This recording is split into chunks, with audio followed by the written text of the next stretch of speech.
topical seminar that we're doing on electing party leaders.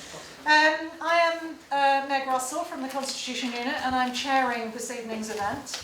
And there's a video running, so you all know this, but for the benefit of the video, this is a pretty topical event because we are in the middle of a Conservative leadership contest with the second round of voting happening tomorrow and subsequent rounds the rest of this week.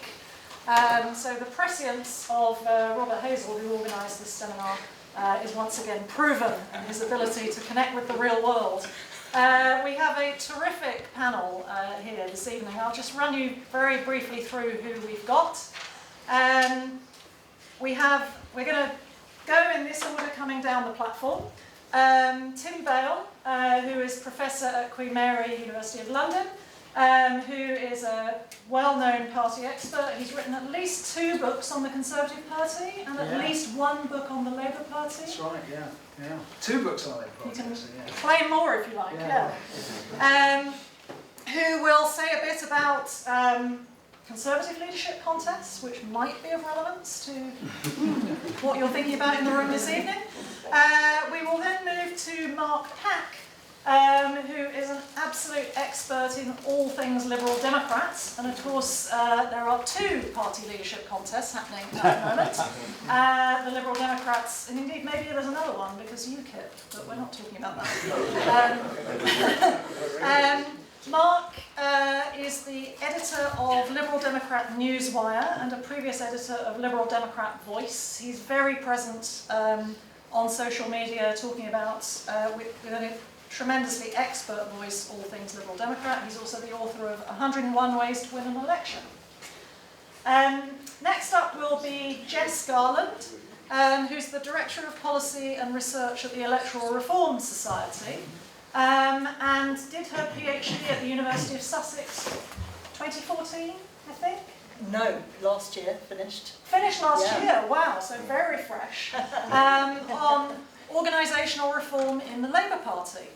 The Labour Party is one party which, despite having just had the most catastrophic election result in its history, is not having a leadership election. So maybe Jess will be able to explain that to us. And then we will move to Professor Paul Webb from the University of Sussex, who was Jess's PhD supervisor, among other things. He is also an incredibly well-known party expert in the academic world. His books include Organising Political Parties, 2017, Gender and the Conservative Party, 2012, several other things, and then The Modern British Party System, 2000. Yeah, okay. Which I still use. I still use in my teaching. It's a fantastic book. So I want to make this part of the lobby for Paul to redo that book. He's also the co-editor of the journal Party Politics. So you couldn't have a more expert panel. We're going to work down the table in this direction, starting with Tim. Each of the panellists is going to talk for about 8 to 10 minutes, so that should take us about sort of 35, 40 minutes, and then it will be over to you, the audience, for questions and points of discussion with the panel. So, Tim. Okay, thank you very much. You may, if you follow social media at all or the mainstream media, have seen that some of the work from this book, which is coming out in September, so I'm not going to waste the chance to let you know about it. You may have heard some of that being used in the discussion of the Conservative Party leadership contest that's going on at the moment. You may well have heard also some figures for the Conservative Party's membership being bandied around. Certainly before Christmas, I seem to remember people sort of saying it was as low as 70,000. Didn't really understand how they got to that figure. The Conservative Party previously had released a figure of 124,000.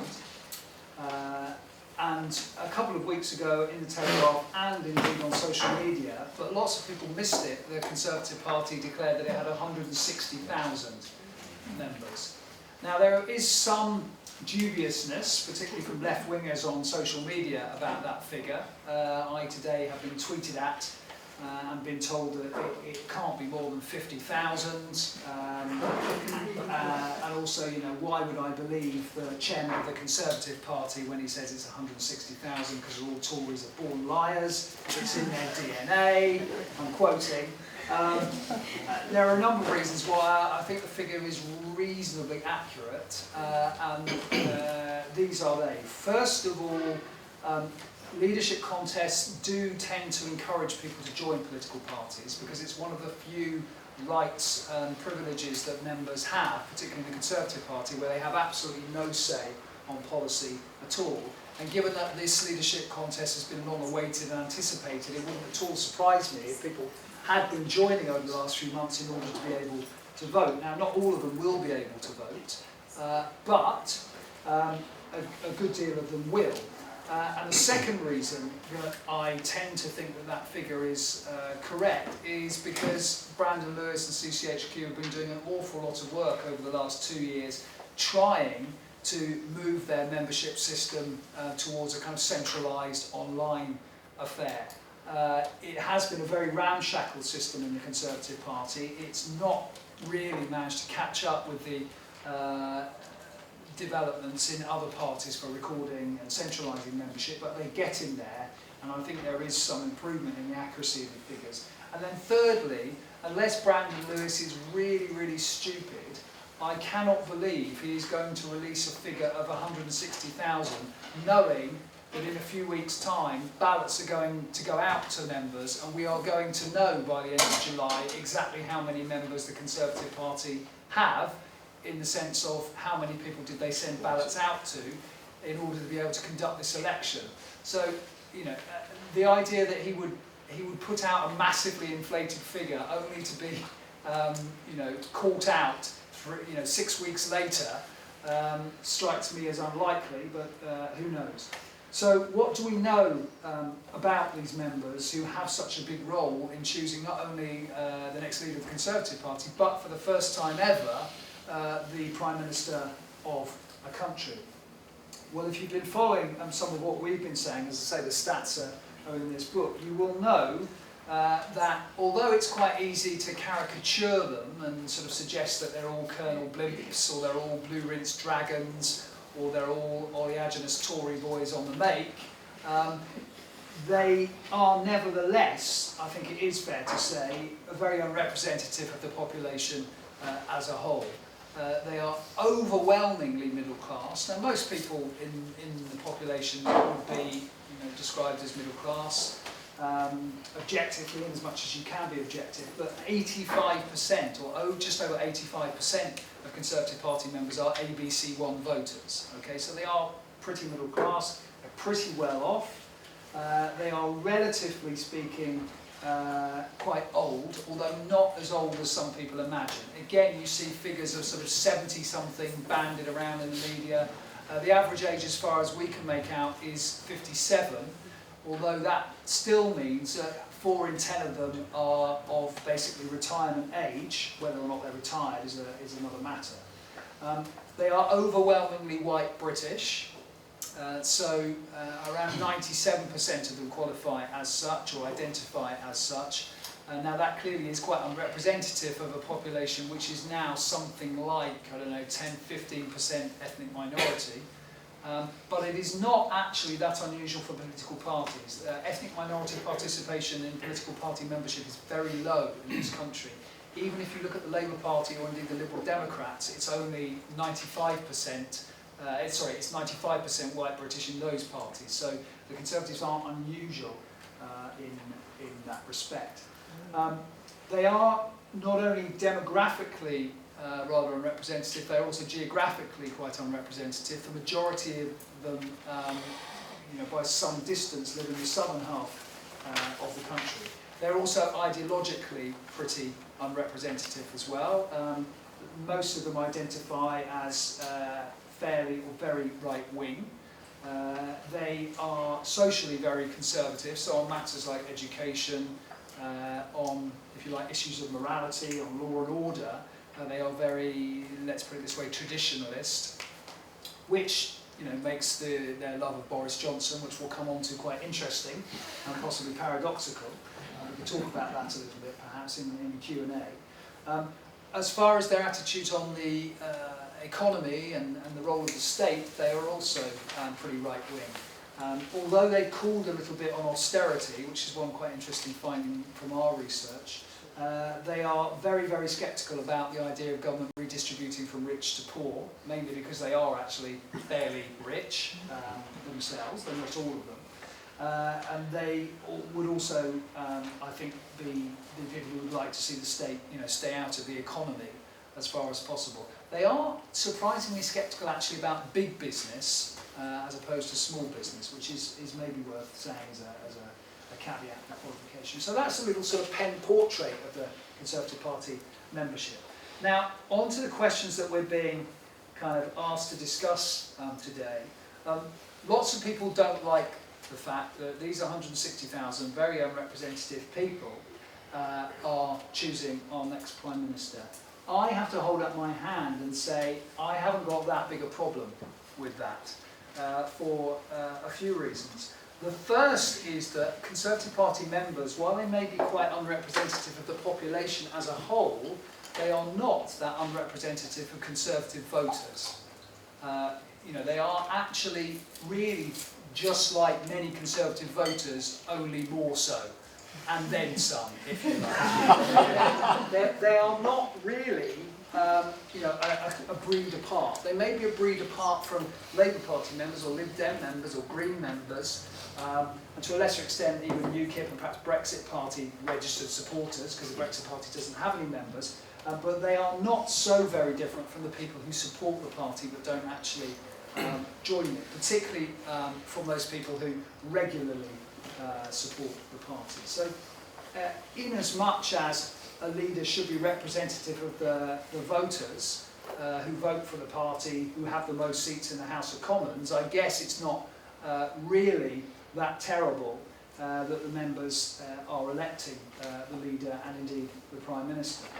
The second reason I don't have that big a problem with it is because we do live in a party democracy. We do live in a democracy where parties are the movers and shakers, and therefore it seems to me fairly reasonable that it is the party that gets to decide its leader, and if that leader can command a majority-ish in the House of Commons, then it strikes me as not completely unreasonable that that person should automatically become the Prime Minister. Automatically is an interesting word. I mean, it could be that we should have an investiture vote.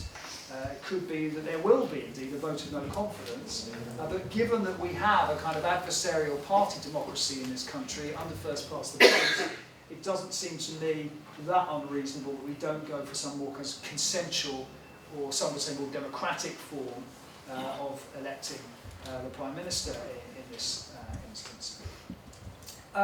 Thirdly, I think it's actually very important that parties remain organisations of civil society rather than organisations that are too strongly regulated or related to the state.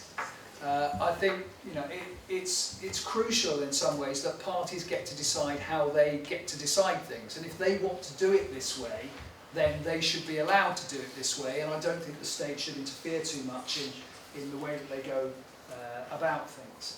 And then fourthly, I think you would have to say that, well, what's the alternative? The alternative would be perhaps, the alternative would be members of Parliament making the choice.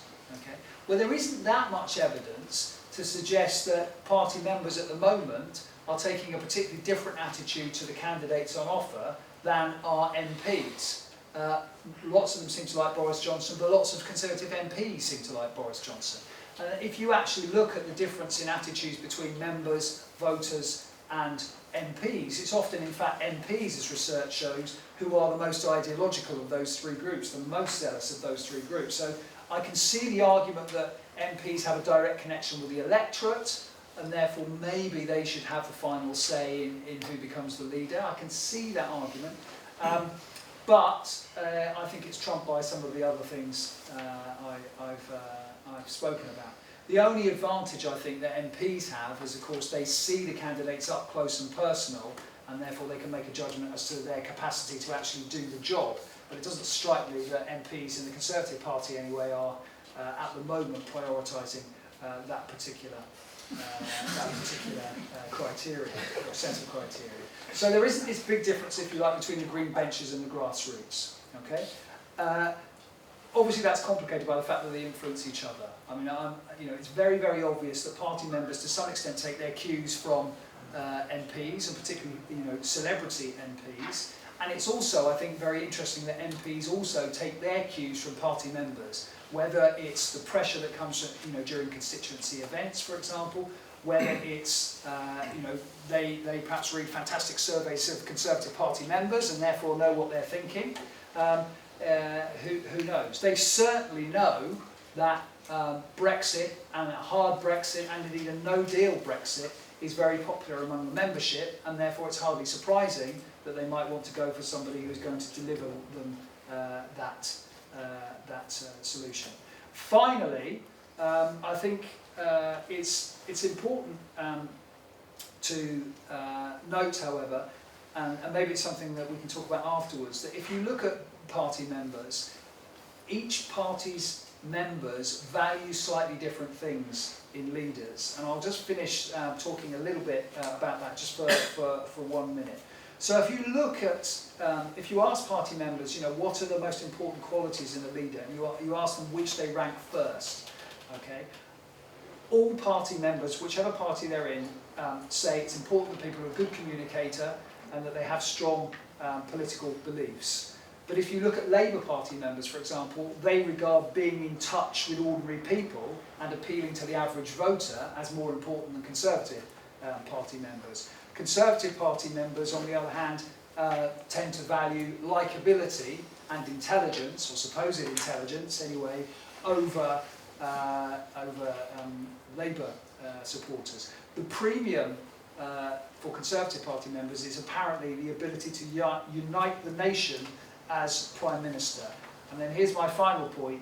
When we ask them this question about, qualities that a leader should have, and we look at, ranking certain qualities first, only 15% of Conservative Party members, when we asked them back in 2015, it has to be said, only 15% said the ability to negotiate or strike deals was the most important, and only 16% said being good in a crisis was the foremost criteria on which to judge a leader. So they might well get exactly what they wish for. What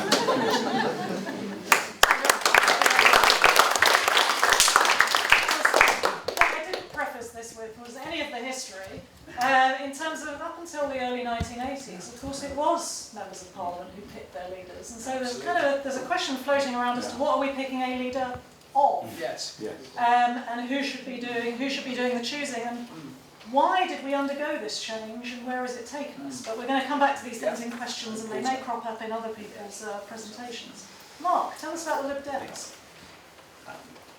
In some ways, I have to remind myself that it's a good thing that because of the large growth in Liberal Democrat membership in the last couple of years, including around 20,000 people joining the party in the last few weeks, that a worryingly high proportion of the party's membership now wasn't born when I joined the party. So I have to keep on reminding myself that's a good thing.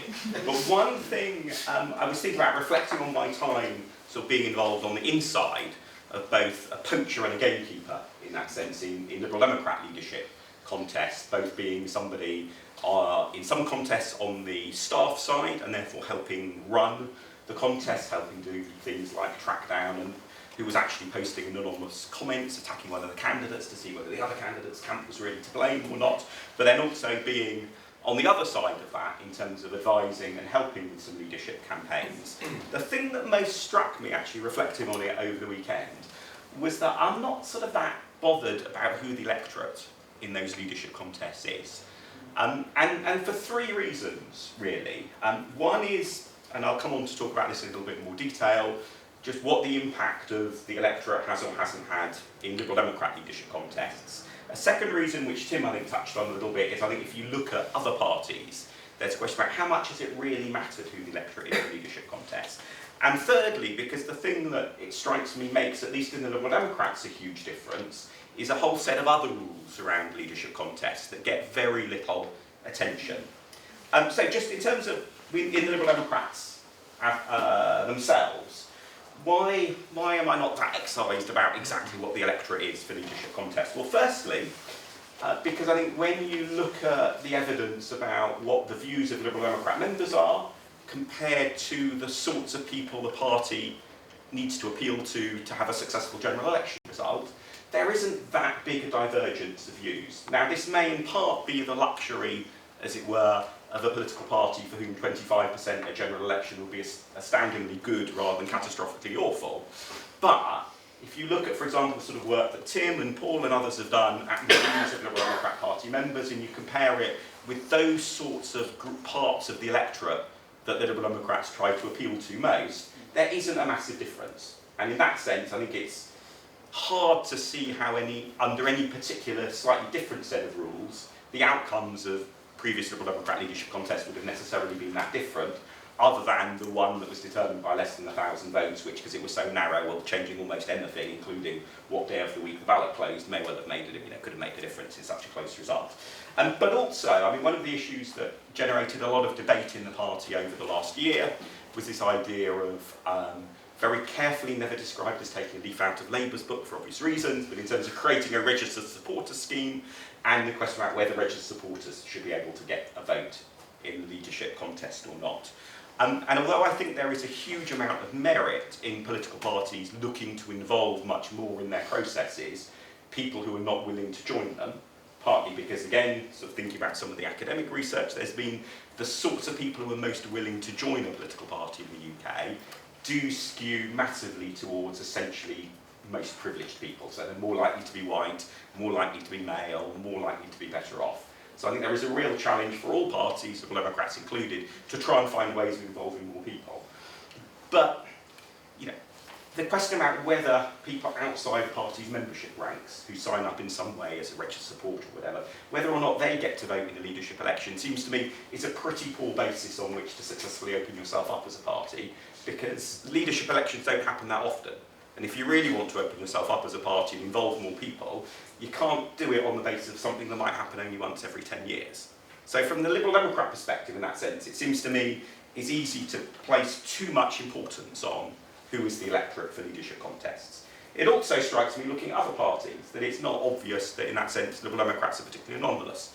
The Conservatives, as Tim touched on, the Conservative Party membership and its divergence, massive divergence from the average population in the UK is getting a lot of attention at the moment. But Boris Johnson is the most popular choice at the moment amongst Conservative MPs, amongst Conservative members and amongst Conservative voters. So I struggle slightly to see what is the set of rules under which the Conservative Party leader would be chosen, other than a lottery, in which Boris Johnson wouldn't be the favourite. And likewise, if you look at, say, Jeremy Corbyn's victory in the 2015 Labour Party election, he won amongst traditional party members as well as amongst the newer group of supporters. So it's not obvious to me, looking from the outside at other parties either, that it ends up making that much of a difference, except in a very, very close election where any variation could make a difference. But the bit that therefore gets really neglected, and it seems to me this has been partly to the Liberal Democrats' cost in the past, is what all the other rules are and what the culture is around the leadership election. And in the Liberal Democrats, the culture and the rules is one of being really terribly nice and not really wanting to have anything nasty or difficult said or asked of any of the candidates. And you see this, for example, in the rules that we have for our hustings. That the rules that are pretty much always used, been used through the last few leadership contests, are that at a hustings, party members can ask a question of the candidates, but it has to be a question addressed to all of the candidates. So if you've got a concern or a question or a doubt about one of the candidates, basically the Lib Dem rules ban you from asking them at a hustings.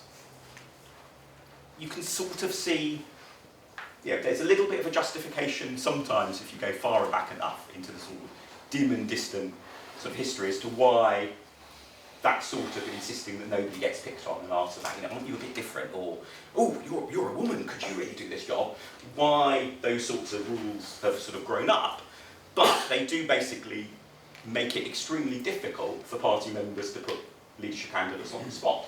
And that's a much bigger problem in the Lib Dems than it is I think, for Labour or for Tories, because at least with Labour and Tories generally having much more media interest in their leadership contests, those candidates get rather more of a media drilling and put a little bit more on the spot. And a good example of the problems of that, I think, is looking back at the 2015 Lib Dem leadership contest between Norman Lamb and Tim Farron.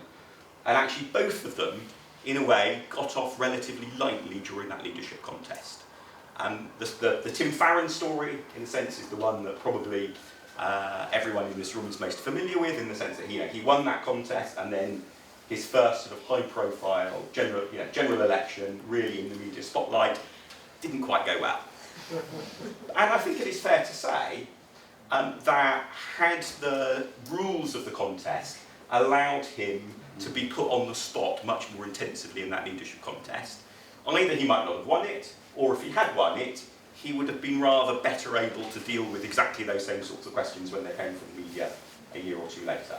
Likewise, Norman Lamb, who lost that contest, one of the fascinating what-ifs is if he had won that contest, because he is the most Eurosceptic, really, or one of the two of the most Eurosceptic Liberal Democrat MPs. Now, to be the most Eurosceptic Liberal Democrat MP, of course, is, still being pretty Europhile, but it's very plausible, very, very plausible that had Norman, say, won and become leader, the party would have had a massive falling out in the immediate aftermath of the European referendum result.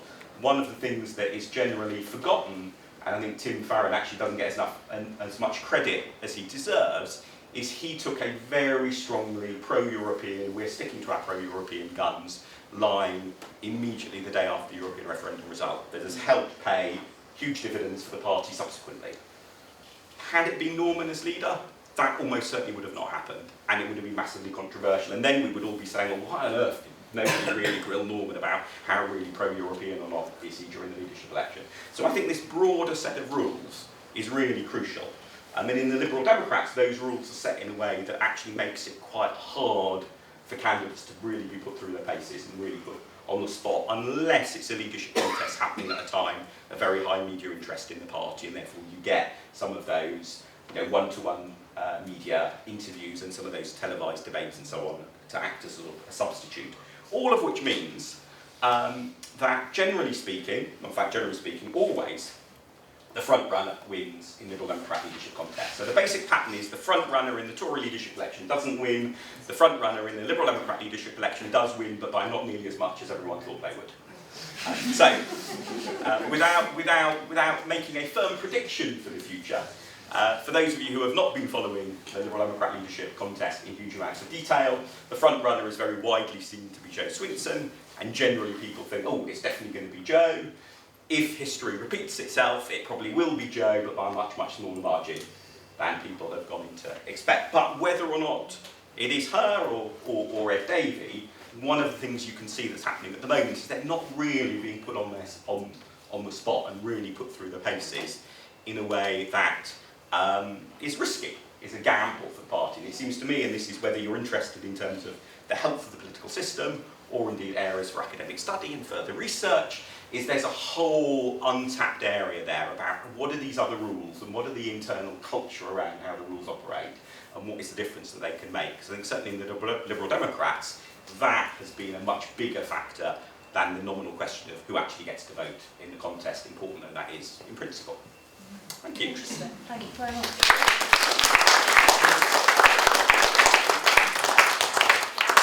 Raise the awkward question as to whether those who don't subject themselves to public scrutiny ought to be ruled out of contests in any way.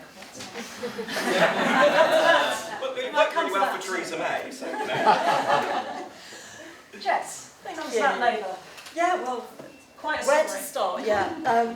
I think this question of who should select a party leader is absolutely fascinating, because of course the answer from a party perspective is a completely different question to the democratic question. Well, party leaders aren't saying, well, which version of selection is going to be the most democratic?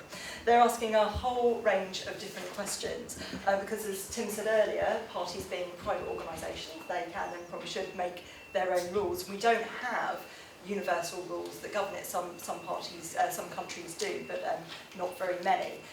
So parties are asking very different questions, and in the Labour case this is particularly interesting because of course Labour made quite a dramatic change quite recently. And if we think of sort of selection methods on a scale from very exclusive, where we have, you know, a self-appointed leader making up all the rules themselves, to very inclusive, completely open selection, then Labour has moved quite far down that end of the scale of inclusivity, and in fact is much further down that end of the scale than many other parties, not just in this country but across other Western democracies.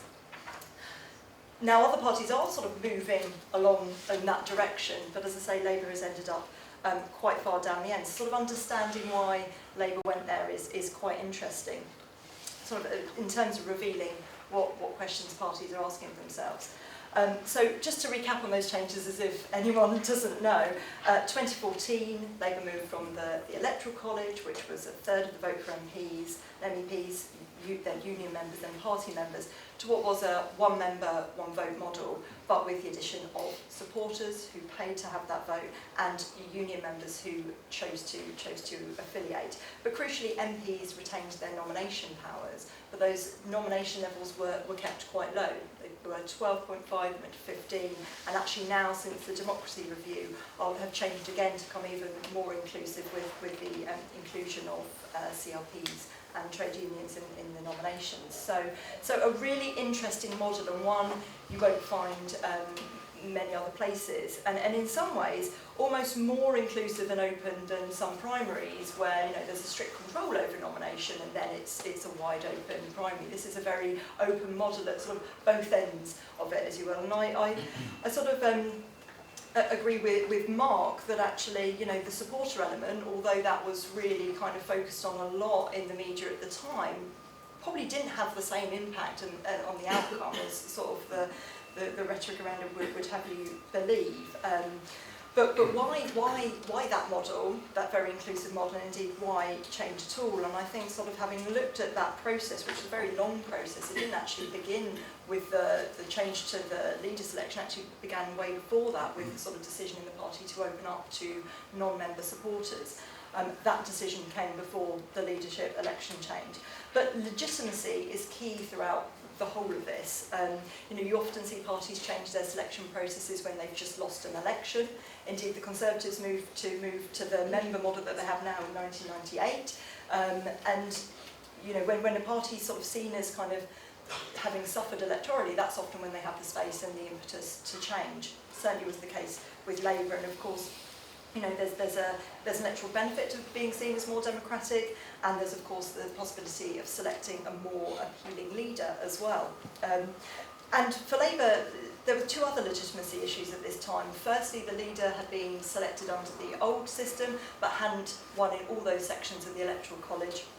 Was feeling some pressure from that, and then came along the Falkirk scandal, where a union was seen to be influencing candidate selection in the CLP, again kind of creating a pressure around legitimacy in those rules and procedures which had been kind of in place for quite a long time. Added into that, we had long-term processes of member decline, which was really creating that sort of legitimacy issue in terms of linkages into society. This being a sort of mass party derived a lot of its legitimacy from being a party of mass participation. Of course, the answer to that for Labour at this time was not to sort of look at increasing membership, but actually to move outwards towards non-member supporters. And the irony here is, of course, that move didn't massively increase the membership. And of course, for any party really, all these changes happen within a framework of culture and history and organisational norms. And I think for Labour, you see that thread definitely running through these changes. You know, this is a party that sees itself as a mass party, that started as a party outside Parliament. And so those kind of linkish concerns, those legitimacy concerns, really are quite a strong thread. There are obviously political manoeuvrings as well, but there's a sense of, in terms of how these changes are presented and what needs to happen, there's a really strong thread there, which is very much associated with how the party sees itself. And I think that just shows that, you know, leadership selection is definitely not one size fits all, and certain parties are attracted to certain models. You know, you see a lot of populist parties on the right have gone for that sort of very exclusive, strong leader model, and again, you know, parties on the left tend to have experimented more with more open selection. So in terms of who should select the party leader, I think that just very much depends on the party and the history and the culture and that party's concept of legitimacy, and whether there's an external electoral pressure to change, and maybe that external electoral pressure will come on other parties in the future. But one other thing to note is, of course, parties aren't islands and they're in the same electoral arena, and trends are really important here too. You can see how this trend for democratisation has kind of passed through parties, and particularly parties within the same party system. So I would say, just to conclude, that although other parties have not gone the Labour route so far, I wouldn't be surprised if we see some more democratisation, more inclusive processes from other parties in the future.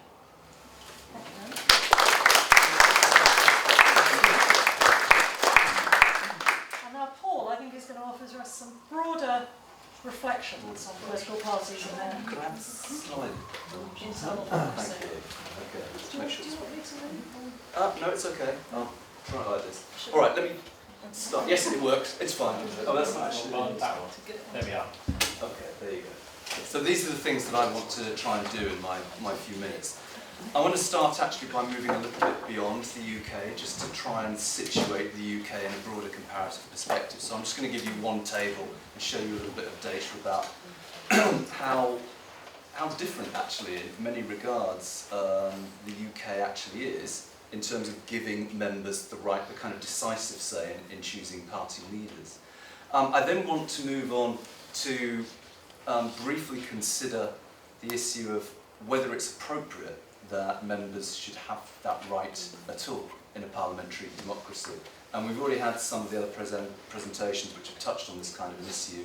And I realise, and I'm just about to show you this anyway with the table that I'll put up, that, as it were, the genie is out of the bottle in regard to the UK, because we actually are a country which tends to give that right to members. But still, I think it's an interesting question, if only for devil's advocate, one should think about this and about the kind of constitutional implications of doing that in a parliamentary democracy. And then think in terms of the kind of dilemmas that are thrown up by having selection by party members, what possible reforms might actually aid the situation, at least constitutionally speaking.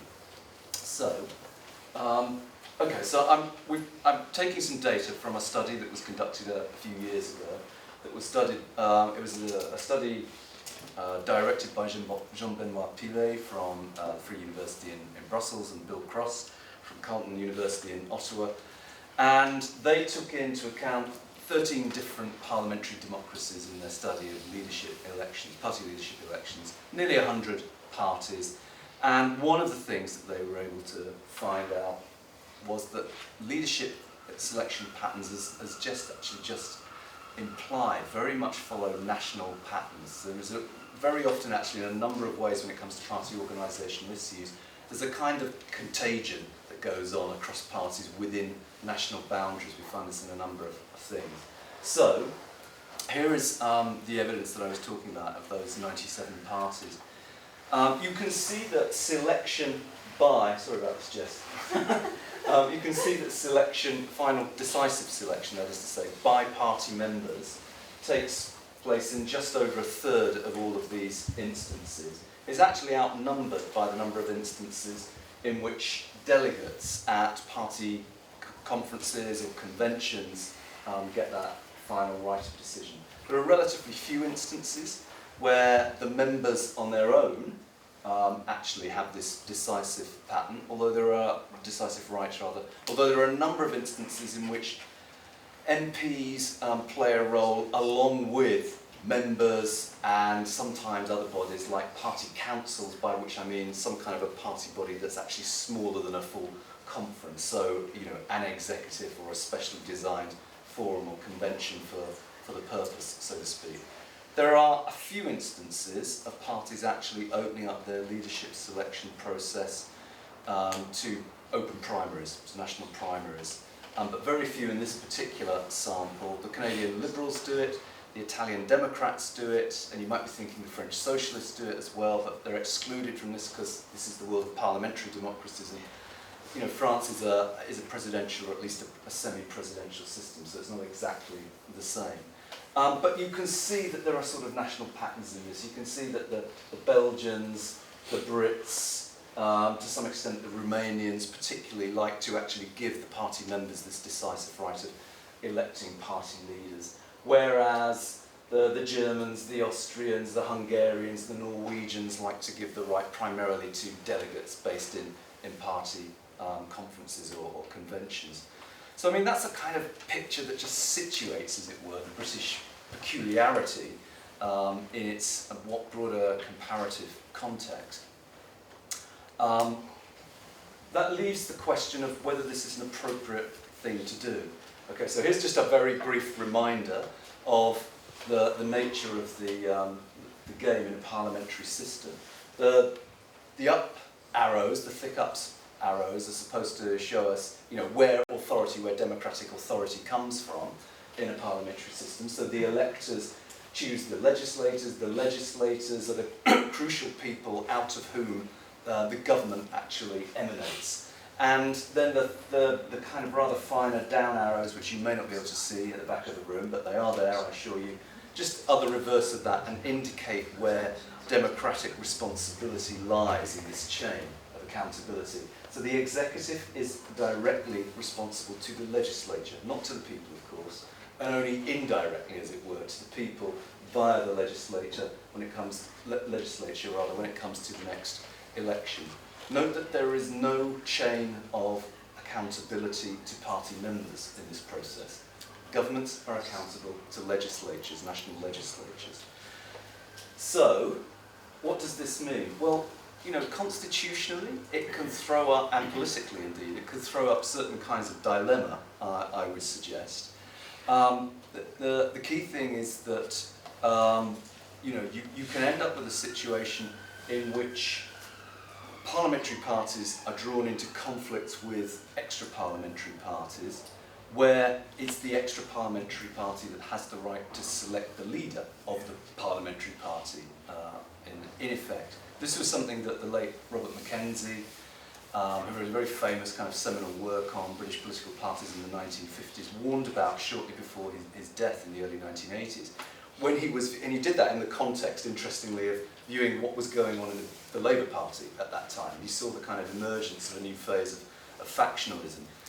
He saw the movement then to have kind of reselection of candidates and direct election, or at least a membership role in the election of leaders. And he said, in a way this is creating problems because our overarching constitutional structures really always force executives to be primarily accountable to the legislature. If you try and make them accountable to somebody else, it really messes things up and it causes problems. And I think he would probably, if he were here now, say that, well, ultimately, the kind of situation that the Labour Party faced after the election of Jeremy Corbyn as leader in 2015 is not terribly surprising. Something like that was bound to happen sooner or later. So you got this situation in which very plainly Jeremy Corbyn had the support of the extra-parliamentary party but did not have the confidence of the parliamentary party. And as we know, he was able to see off the challenge which came along in 2016, and that's kind of quietened things down within the parliamentary party. But it created that kind of dilemma, that tension within the parts of the parliamentary, the wider, political party organisation. You also have, sorry, I beg your pardon, I'm a slide behind here.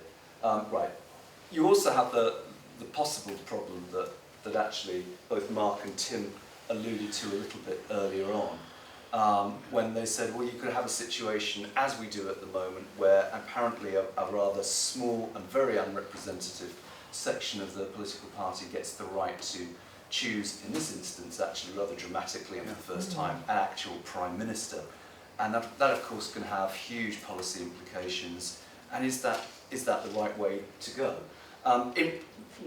Notably, yes, selection by delegates is no better. It faces exactly the same kind of problems, I think, theoretically, as this selection by members. So, what could be done about this?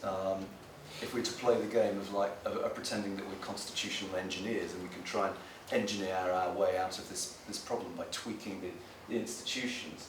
Well, one possibility is to have direct election of leaders by open primary, which, as I've said, a couple of parties actually do. I think there can be problems with that. The Israelis tried to had something very much like this a few years ago. They experimented with the introduction of a direct election of prime ministers, actually, and they quickly got rid of this system because it can lead to situations in which you end up with lame duck prime ministers who actually don't have the support of parliamentary majorities. You can also end up, in their case, they ended up with an even more fragmented party system, which was something that they were trying to actually cure. You could perhaps have some kind of a convention that any new prime minister who was directly elected by membership of a particular party immediately called a general election so that he or she could then have that ratified, to have the democratic right to be in that position ratified by the wider electorate, kind of bypassing Parliament in that sense, as it were.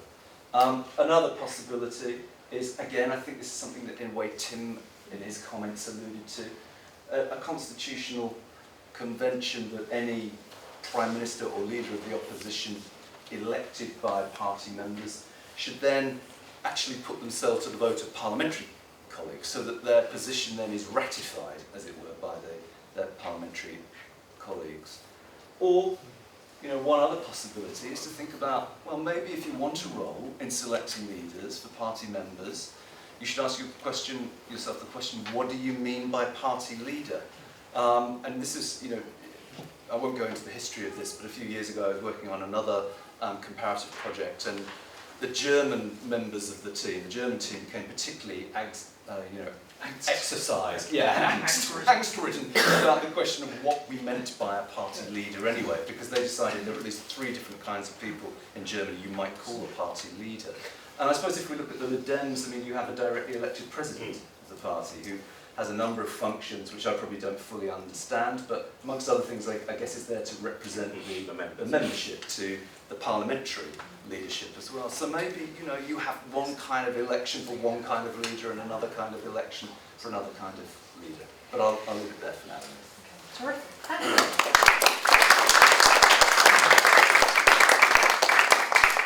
We've had some really great contributions, and I'm slightly regretting that we have such a large star-studded panel, because I feel mean for cutting you all off. But I hope that now we've got enough time for 30 or 40 minutes of questions and discussion, and that we'll be able to get lots of other things out into the open. I will call you in rounds of maybe 3 or even 4 people. If your question is directed to one particular member of the panel, please say so, otherwise I'll invite people to comment on what they want to. And one final administrative thing, we normally turn the video camera off when we move to questions because we want to protect the privacy of the audience. A lot of other organisations leave it on, and so we're wondering about experimenting with that, but I don't want you to feel intimidated in the audience if you don't want your question to be, you know, recorded. So please say if you'd like your question to be off the record, and we will either edit it out or we'll simply not put the question time up after all. And if you could say who you are before you ask your question, that would be helpful. Is the man right at the back there? Thank you. Ashley Walsh at the High Pay Centre think tank. Is it useful to make a comparison between council leaders, council group leaders, and parliamentary leaders? I think certainly for the 3 main political parties, all of their council groups have the councillors only elect their group leader because they're there to represent the group. And then in their branch meetings, if it's the Labour Party, the case would be that the branch then holds to account their councillors, who in turn hold to account their group leader. Why is that any different from the parliamentary arrangement? Interesting. Okay, there's a man right over here. Thank you very much. Apologies for my throat. Niall Hadjimichael, and my disclaimer is I emigrated to Britain and 90 days later you put on the Brexit referendum. It's been an interesting time. To the whole panel, if I may, I'm interested in the last 40 or so months how emotional, in a British way, politics has become from a fairly low base, and also with the decisions in terms of choosing a party leader or choosing even who is possibly in the pool, are we looking at a situation where the emotional, cosmetic arguments are now so much more powerful versus ideology, party position, and even demographics. Hopefully that's reasonably understood. Okay, one here. Thank you. John Newman with a question for Tim Bale on the Conservative Party.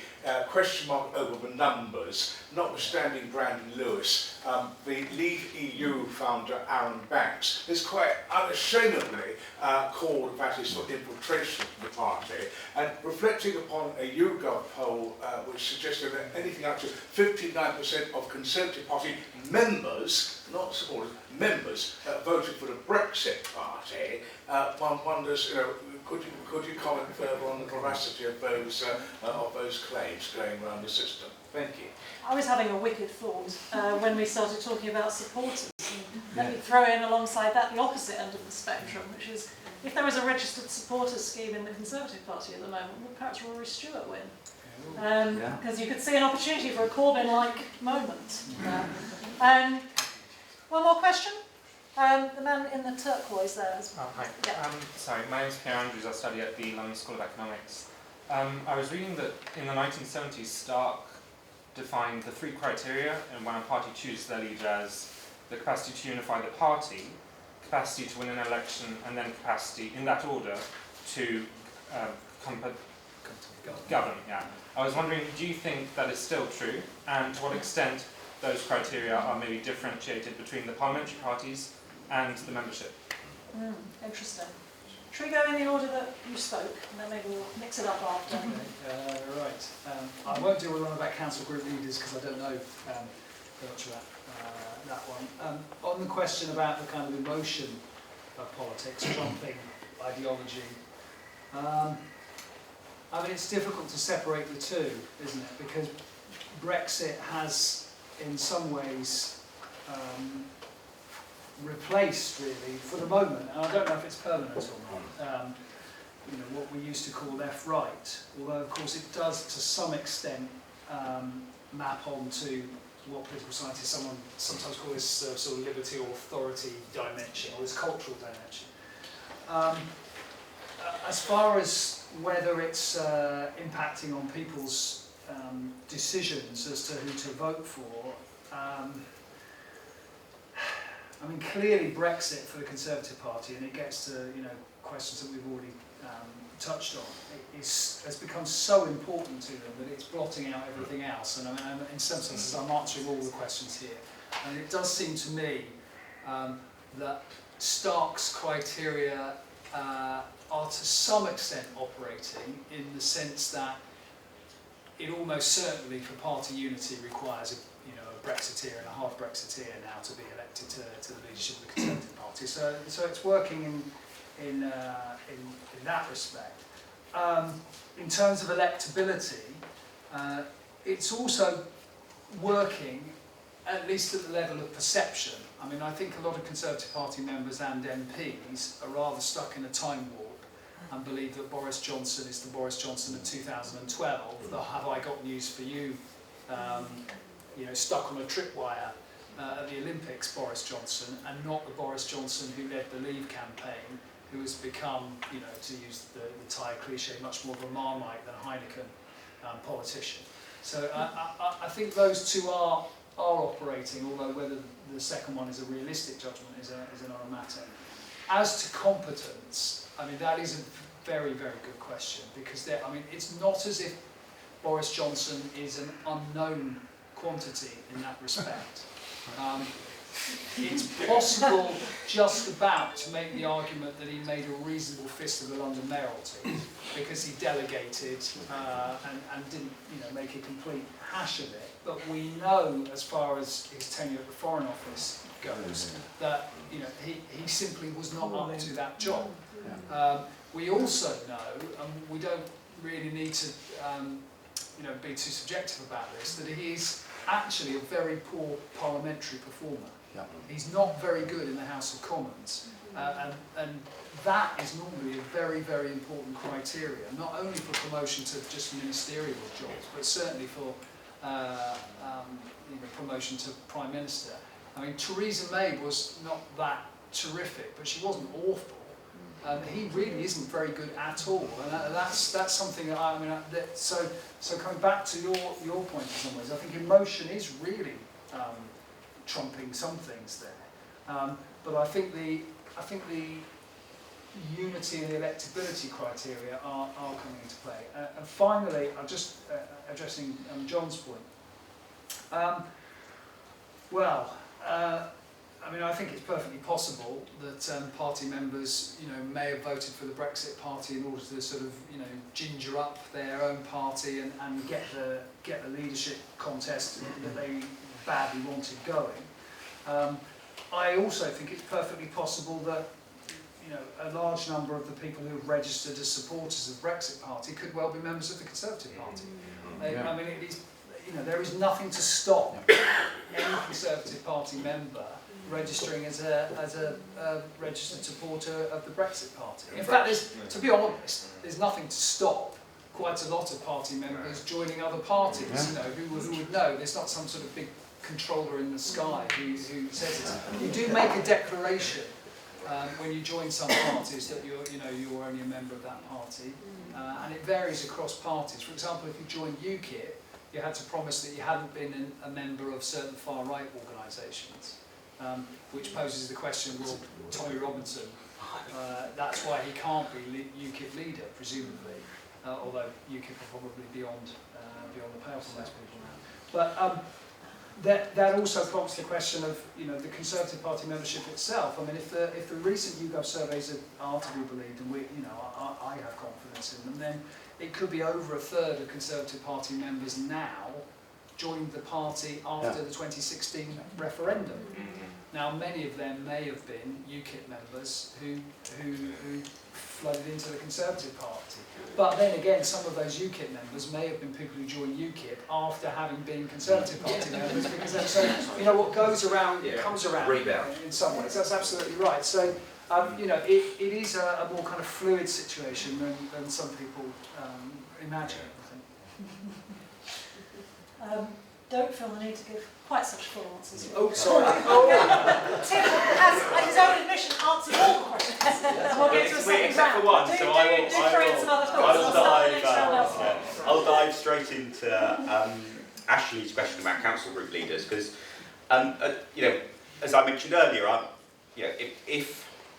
very much think that it's right that its party members get to vote for who the leader of their organisation is, but I think the amount of importance that flows from practical implications, or the flow from having that rule rather than another set of rules, is easy to vastly overdo.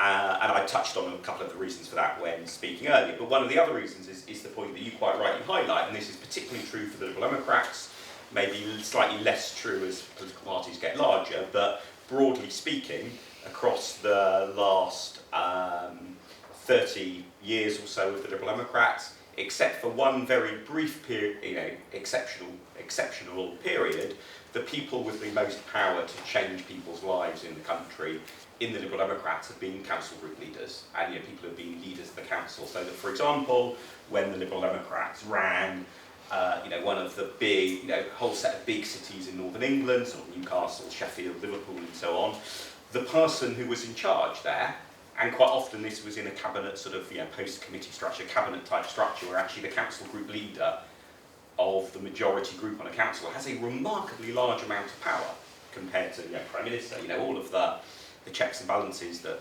particularly supporters of whichever parties are in opposition feel are not strong enough around maybe a Prime Minister. That's nothing compared to the amount of power that a majority council group leader has.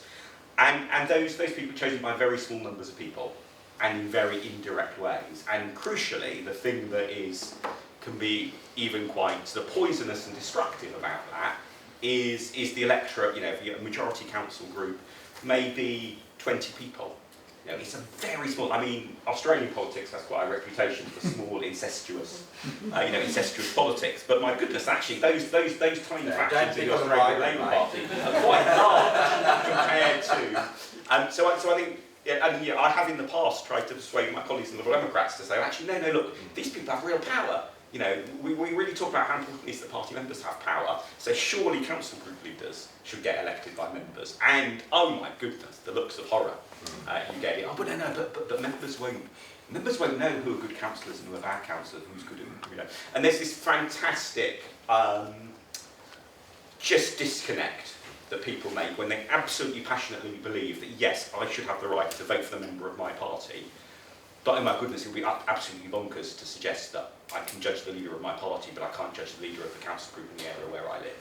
You know, just there's a really weird disconnect that people have on that. So, but I think that is, you know, that is one of the sort of the untouched areas of where the sorts of reforms that we've seen in all sorts of different ways, you know, in British politics over the last 40 years about opening up leadership elections in very many ways.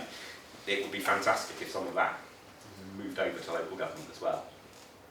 Yes. I'll just add to that that in Labour's democracy review, there was, as I'm sure you will know, there was a looking at giving members more of a say at the council level, and it didn't make the cut. But I suppose I would just add that, you know, why bring members in when you're going to spoil that beautiful line of arrows as on Paul's slide of accountability and representation, and there are other reasons. Money, you know, increasing membership, increasing money, you know, if there's a cost to your primary, that also brings in extra money, and then you can convert the people who've come to you to extra voluntary capacity. And I think for all these reasons, membership has become, or rather leader selection, candidate selection in the full has become part of the standard rights and privileges and expectations of party membership. If you think of it as a kind of cost-benefit sort of exchange, come on board, have your democratic say, and please deliver some leaflets and give us some money as well.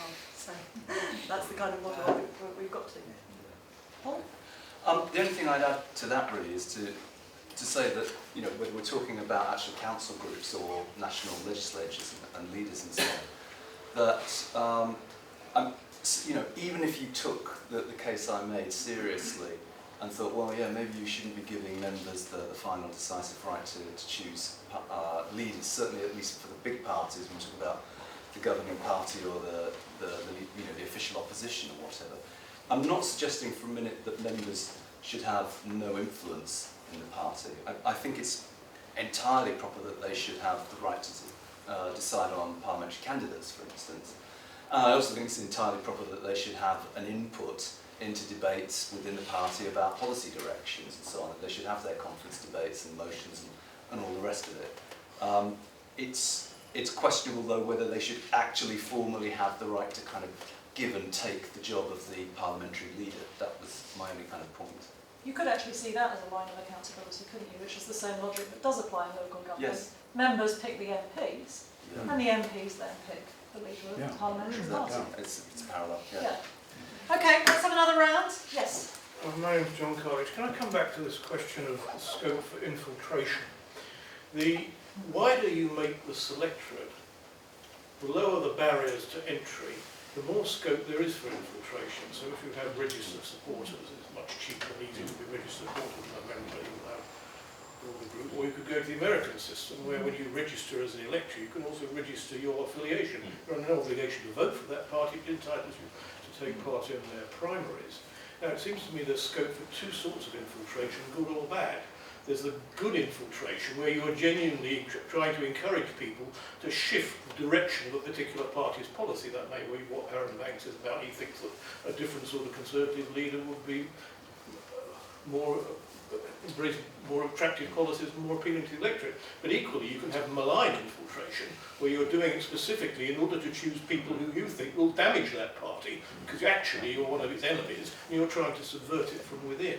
Now, I don't know whether there's any evidence to the extent to which that actually happens. The extent, maybe not. Will answer, but I certainly had Conservative students in my class in 2015 who admitted signing up to Labour to vote for Jeremy Corbyn. Yeah. Yeah. So, you know, anecdotally, it exists. Maybe that backfired on you. There's one here, one here. I've been a member of the Conservative Party for about 70 years and have always voted Conservative, with one recent exception, but I won't go into that now. Doesn't it, this is really a question for Jessica Garland, isn't it rather absurd that the trade unions should still play such a large part in the election of the Labour Party leader and indeed in Labour Party affairs generally, given that the trade unions have declined so dramatically, both in numbers and importance? Could you just say your name?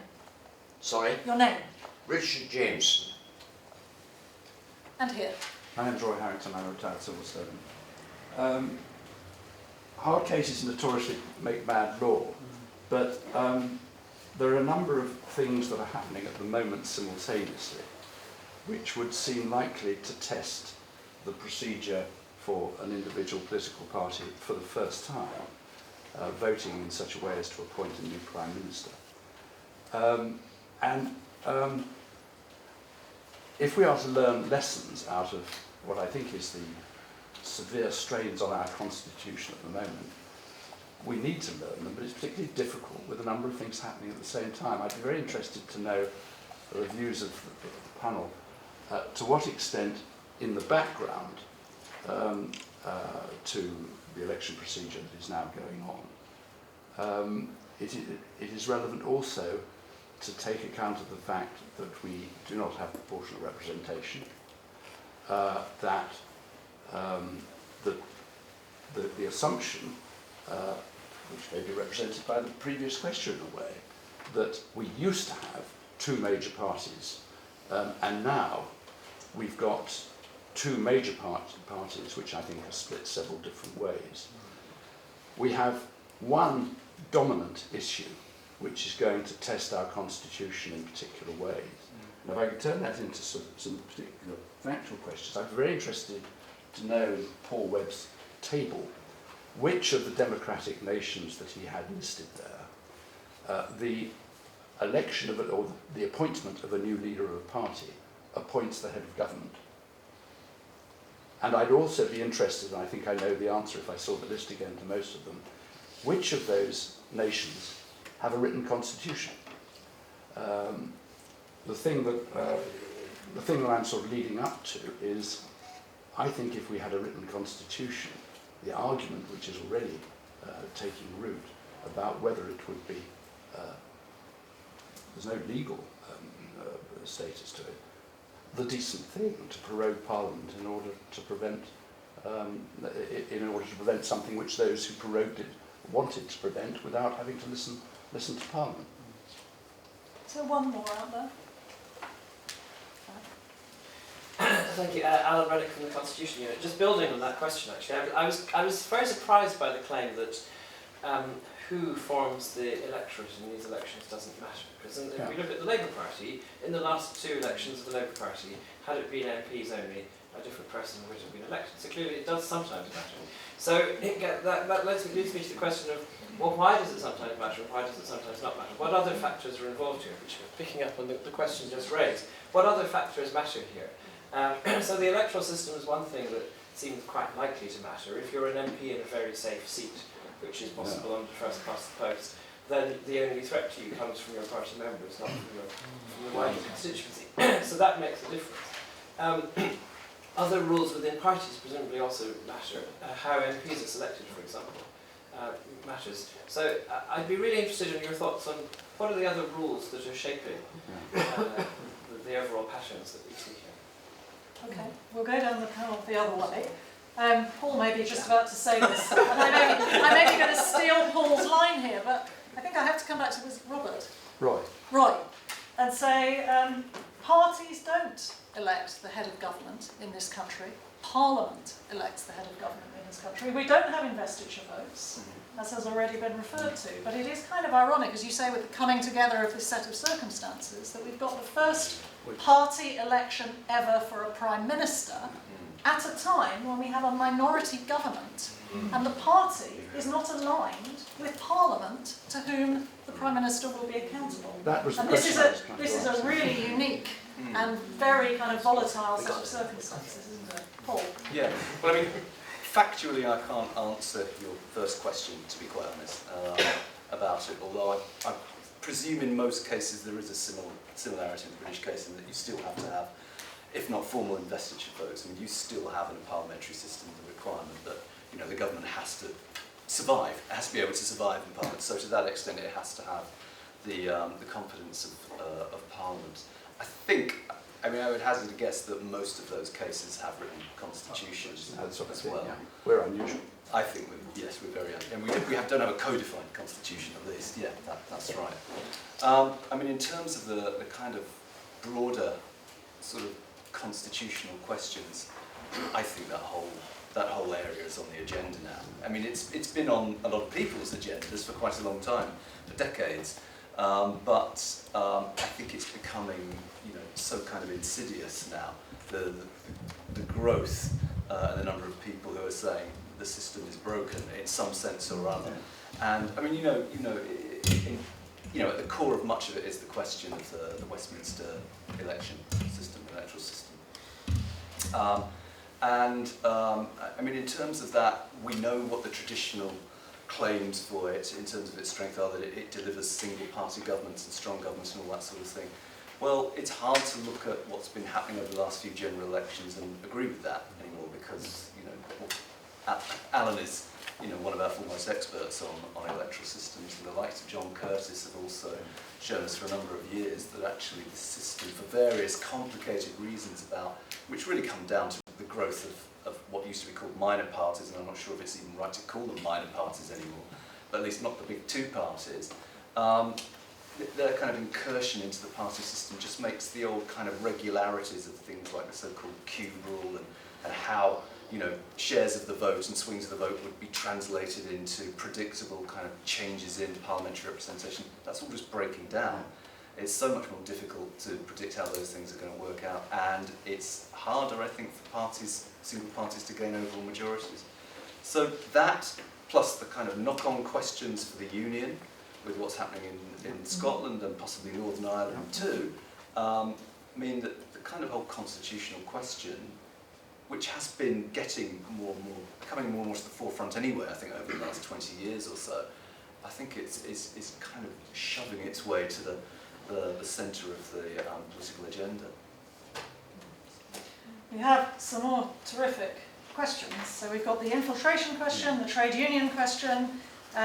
We've got the question from Alan as to what are the factors that make it matter who does the choosing. Jess, why don't I answer this gentleman's excellent trade union question, and why don't I leave the PR questions for others so as not to be horribly predictable. So, in terms of is it absurd that trade unions have a role in the Labour Party? No, that in terms of the history and the culture of the party, which was a culture of party of affiliation before it even had mass membership. So no, it's not absurd in that sense. And thinking of those legitimacy concerns that I mentioned earlier, when Labour's membership was on a low ebb, around sort of 190,000, the number of individual trade unionists who were affiliated was in the millions. So in terms of that sort of connection to society and legitimacy, I think for the party very much, this was part of being a mass party. But of course, the unions don't have quite the same role in leadership selection since the change, because it's not now an equal part of the vote. It's only those individual members who have chosen to affiliate in much the same way as the supporters had. So it has shifted from a model of big unions seen as like strong leaders commanding the troops, as it were, to actual individual people. And I think in terms of democratic concerns, that's quite a big shift. Mark? Yeah. So think about your question, John, about infiltration. I mean, it reminds me of the old cliche that one person's terrorist is another person's freedom fighter. That one person's infiltrator is another person's recruit. To paraphrase Alistair Carmichael, who's the Liberal Democrat chief whip, who was a few months ago responding to some concerns from the Liberal Democrat members about is there infiltration going on and the people who join it, and he said we don't actually. Let's have more of it, please. These are recruits, not infiltrators. I think the question about the size of the electorate, though, is a crucial one.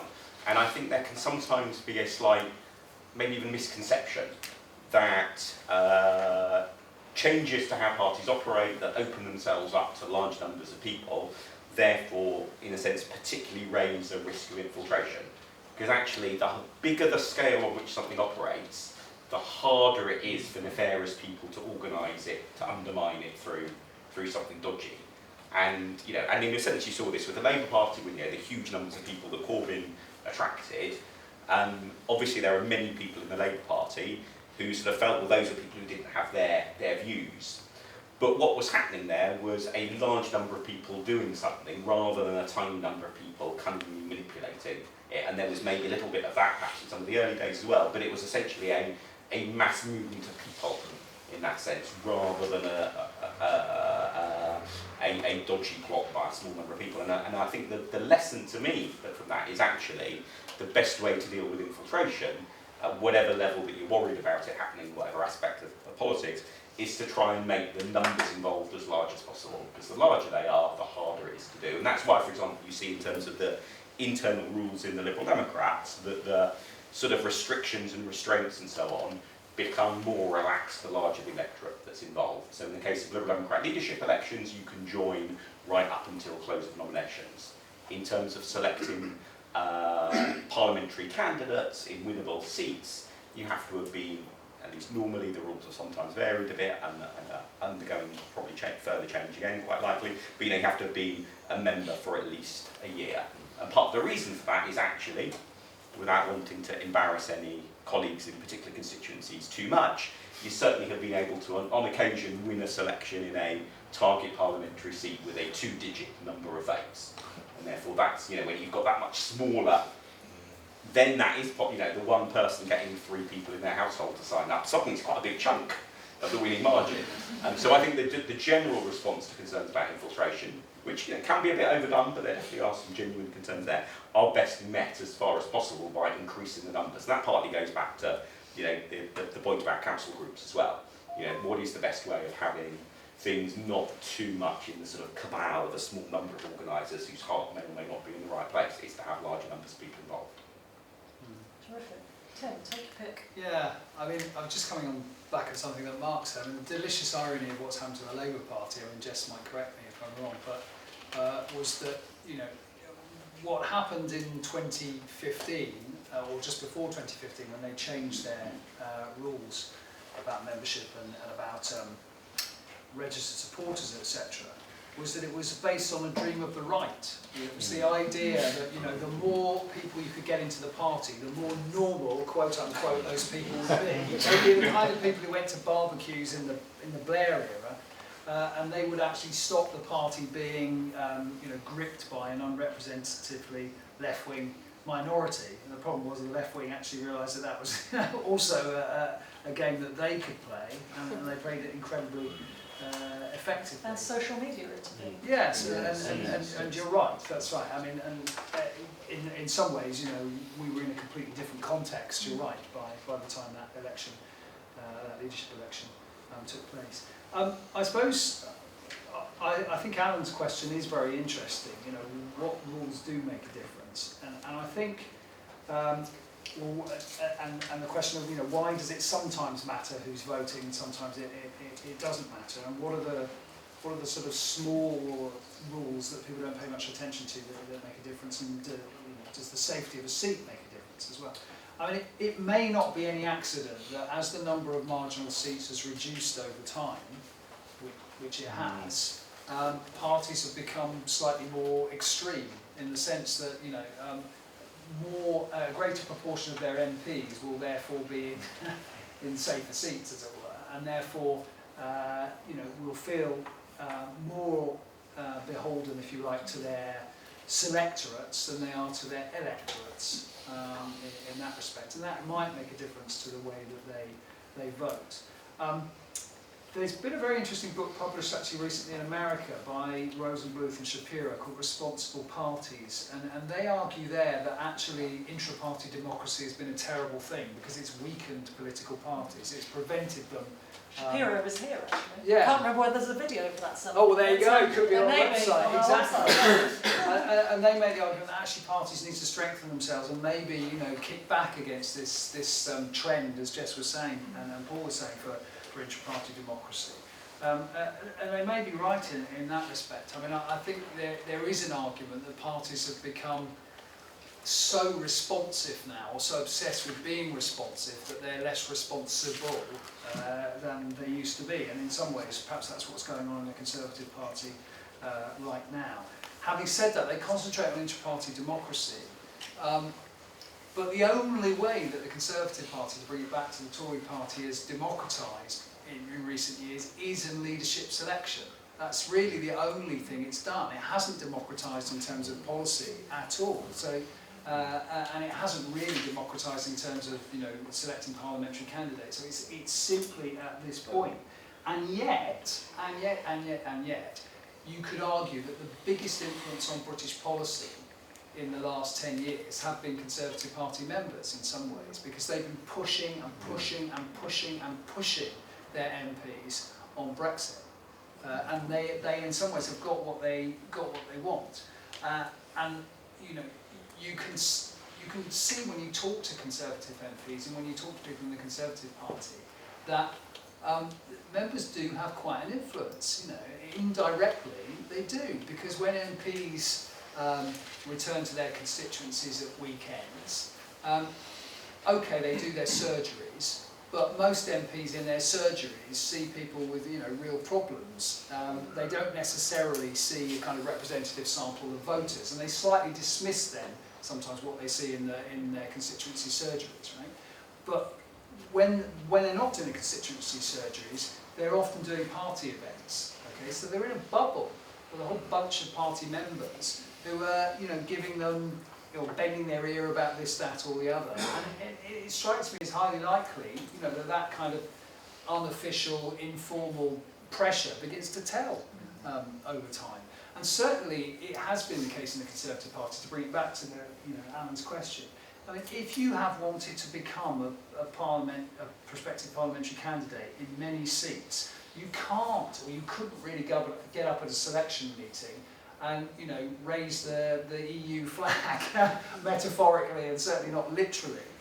You had to at least pay lip service to the idea of Euroscepticism, and having paid lip service to it at your selection meeting and having been selected, it then becomes incredibly difficult, whatever your private feelings about the issue, to go back on it. So I do think that these questions of how parties select and why they select, and not only the formal rules but the informal norms, make a very big difference. Did you want to make just a brief point? We're running out of time. I'm so sorry if I'm allowed to ask one very naughty extra question, if I may. The selectorate, is it now so far away from mass party, cadre party, that it's merely something like LinkedIn Premium? It's a small number of people who've bought in to being involved, but the potential for them to drop out in terms of churn is so high. Well, Mark might address this actually. I mean, I suspect that different parties have got very different retention rates, right? And I believe, unless I'm being told they're a load of rubbish by the Liberal Democrats, actually their retention rates, generally speaking, are pretty good. IT failures aside. IT failure, yeah. Temporary IT failures. Temporary IT failures. But their retention rates are pretty good, whereas other parties, there is a lot more churn. And as I say, I think the Conservative Party, the fact that they put on so many members recently, if Brandon Lewis is to be believed, indicates how many people can come in. But they've also lost people as well. In the book, by the way, without trying to sort of bang on about it, we do have a chapter on why people leave parties. And it is predominantly ideological. I mean, people do leave sometimes because they fail to do the direct debit or the standing order, or they move house, or their job changes, or they get ill, or all those kinds of things, or they want to save money, etc., etc. But for the most part, they leave because they're pissed off with the policy, or they're pissed off with the leader. And if you look at the small subsample we had when we asked them sort of more qualitative questions, it's very obvious in UKIP that loads of people after the 2016 referendum left UKIP because it was job done and Nigel had retired, right? If you looked at Labour, a lot of people left because they were pissed off with Jeremy Corbyn and didn't like the fact that Labour weren't opposing Brexit sufficiently. And if you looked at the Greens, quite a lot of people left the Greens to go and join the Labour Party because Jeremy Corbyn now had a chance to do all the stuff that they thought the Green Party had to do. So churn is important. You're right. I'm very struck linking up. I think we need to. Oh, we've got a woman who wants to ask a question. Pounce on you. It's quite a brief question. Is there any any evidence of what proportion of staunch Conservative Party membership is actually pro-European? Any evidence? Well, there is. There is, and I can't remember. Well, it is a minority. Yes. Not necessarily vanishingly small, but I think we're talking around about 10 or 15%. yeah. off the top of my But head. well, if you look at what they voted in the European referendum, in the EU referendum, over 70% voted to leave. Okay. 85 was the last one. Yeah, and now exactly. It's because of the change. One of the most interesting things for us, well, it's so interesting that Paul's forgotten, is that so maybe it's not that interesting.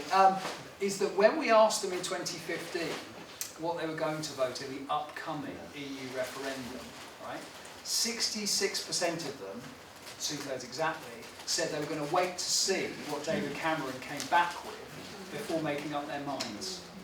And we've gone to a situation where in the YouGov poll that came out last month, I don't know about the most recent one, 66% of them favoured a no-deal Brexit. So there's been massive movement, and now that movement is probably accounted for, A, by some people coming into the party and some people leaving it, right? But I suspect it's also as a result of, as I said before, people taking their cues from the politicians that they listen to or admire. At one point they admired Theresa May, and she told them no deal is better than a bad deal. And then when they went off Theresa May, they had Jacob Rees-Mogg and they had Boris Johnson, and you know, telling them that actually, you know, no deal was fine, that it was nothing to worry about, etc. And I think, although I'm not somebody who believes that, you know, people necessarily swallow what they're told in their newspapers and then regurgitate it. I mean, if you remember that over 1/3 of them read the Telegraph, and nearly 1/5 of them read the Daily Mail, right? You know, that drip thing on Brexit perhaps makes a difference. I don't know. It's interesting that I'm a Conservative Party member who's very pro-European. I've had some beats the Guardian. Yeah. Well, haven't left yet. Interestingly, then you are 1 or 2% of Conservative Party members who read the Guardian. You don't fit the model. We have been doing this close.